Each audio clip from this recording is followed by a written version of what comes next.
What's going on, y'all? It is your boy Coop. So we are checking out the controversial frame Nezha dude, and this fool has got a new deluxe skin that is so nasty. Alright, so this is the Nezha Empyrean skin, and there's a lot of interesting trivia regarding this skin in particular. As you can see, it got the flames, it's looking sexy, but this has to do with the Empyrean heaven. So in the geocentric theory, which is whenever we thought everything revolved around the earth, as opposed to today where we know everything revolves around the sun, that's the heliocentric theory. But as part of the geocentric theory, the Empyrean heaven, which is from the ancient Greek Empyreus, was the highest heaven. Okay, it was located beyond the celestial spheres and was occupied by the element of fire. Thus, the fire you see. For Christian and Muslim religions, it was also a place where God and other blessed beings resided physically, and they were believed to be like beings of light, or obviously flame, and that's why his skin is like so. And also he has a little like phrase or in-game description that says, descend from the heavens like a burning star to smite all challengers. And so that either means he's supposed to represent Satan falling from heaven because you descend from heaven like a burning star, or just means he's one of the beings of light from that realm, and you know, he just came to chill down in Warframe land. Anyways, I thought that was some interesting background there. So first off, guys, before we get too far into this rework, let's just go ahead and go over his abilities super fast, just so everyone knows what I'm talking about.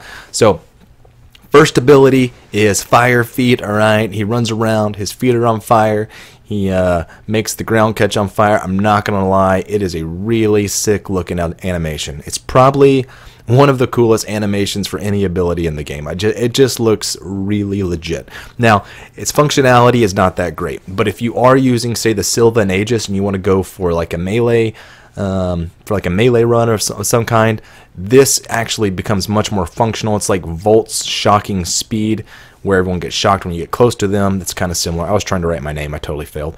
But it'll catch the enemies on fire, okay, and they'll struggle for a bit, but as far as overall damage output, it's not that great. But for CC and a little bit of speed gain you get, it's pretty good. So his 2 is you throw the hula hoop ring, alright? So 12-year-old girls will love this ability. You throw it, you activate it again, and it teleports you to it, but it also gives you a gigantic damage increase for anyone hit by the hula hoop, okay?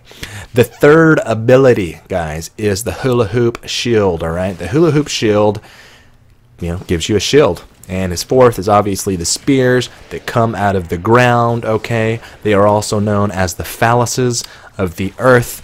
I'm just kidding there, but they really do shoot these spears out of the ground, the divine spears. It impales everybody, and it makes it kind of difficult to headshot them, okay? But it's great for CC. Alright, so what I've discovered is beam weapons, guys.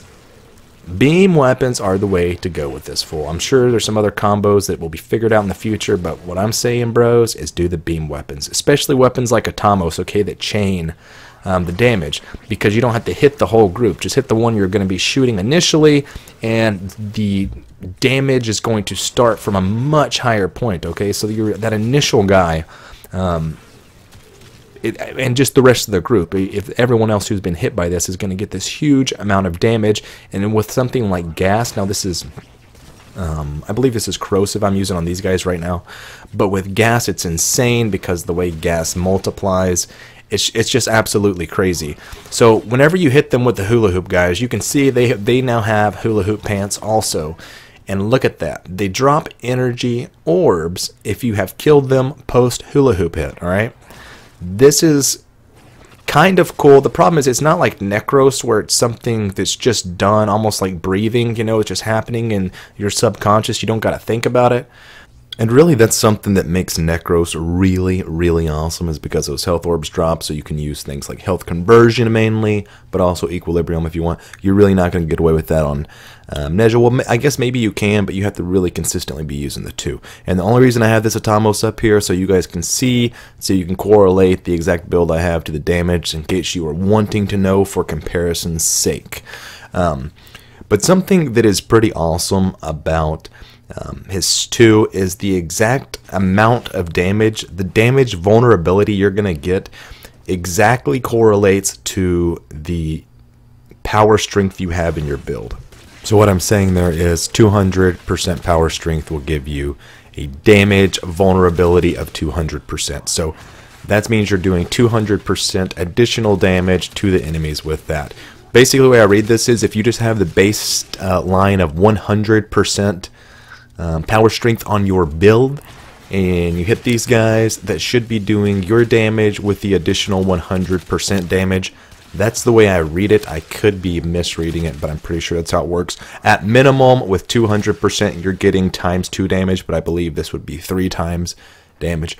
So anyways, the point is, right now I'm sitting at 209, and this does scale directly with power strength. So 294 power strength will be giving you a 290% damage vulnerability added to each enemy that is hit by the hula hoops, guys. Okay, now that was the Amprex. Here's my Amprex build I was using. As you could see, those dudes were melting. Again, if you don't got a ribbon, not a big D. Okay, just throw on a heavy caliber or a bladed rounds or really absolutely anything.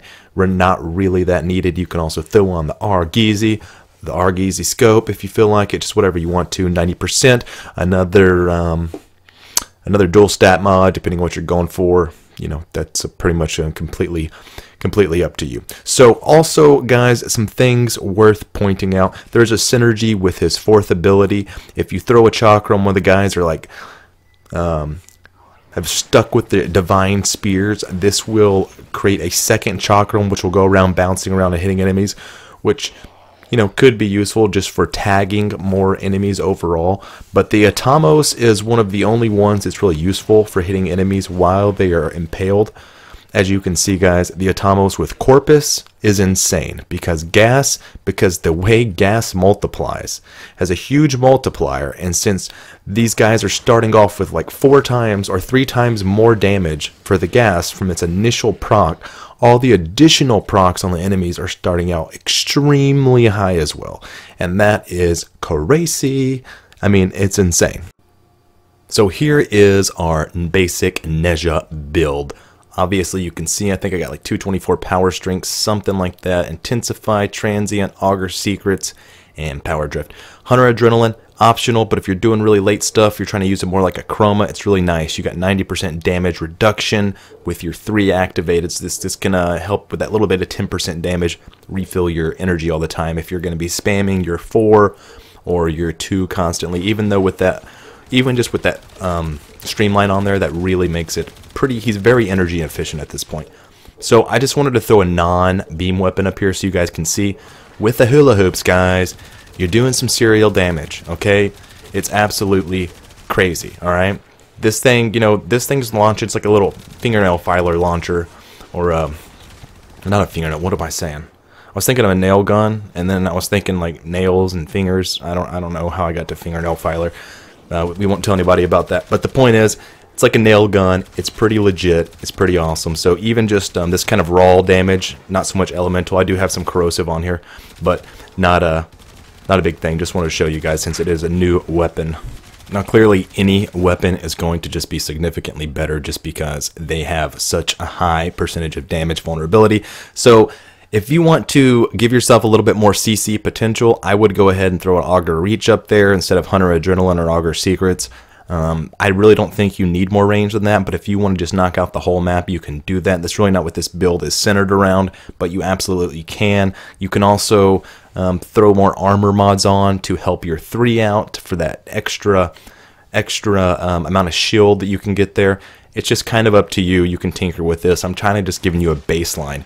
So with this much ability strength, which is only 70, I believe, 170 ability strength, you can see I totally just totem pole all these dudes. Like, they're all just done. Obviously, if you toggle your 4 so you hit it again, it's going to slam everyone into the ground. I don't know if I said that before. Also, if you hit them with your chakram, I may have already said this, but it's going to create a 2nd chakram when they're all speared like that, looking just totally nasty on the sex swing there. So one thing I do need to point out, okay, with your 4, I'm throwing up this equation now. This is how your 3. This is how your 3's shield works, okay? There's a quick little moment of invulnerability where you absorb damage and it gets multiplied by whatever your multiplier is. So ability strength and all this plays into it. But it's going to take into account your baseline health plus any additional armor mods. So if you activate this post procking Arcane Guardian, you're going to have 600 more armor, so it's going to give you a higher pull. So obviously this is a scaling ability, which makes it very, I mean, it makes it awesome. It's very similar to, who's the dude? Harrow's deal, where he kind of goes invulnerable for a minute. However much damage you take is how much CC damage you're going to do. Very similar to that. I really like that they did that. It makes it pretty sexy. So anyways, guys, those are my thoughts. Let me know what you think. Let me know what I did wrong, except for leave the comment on what I got wrong on someone else's page. I recommend going to Fox News or CNN and then like leaving a negative comment there. But if you have a positive comment, be sure to leave it here, guys. Okay, absolutely. If not, you know, it's not worth the time of your day to even write it, right? Okay then. All right, guys, that is all for me. Peace.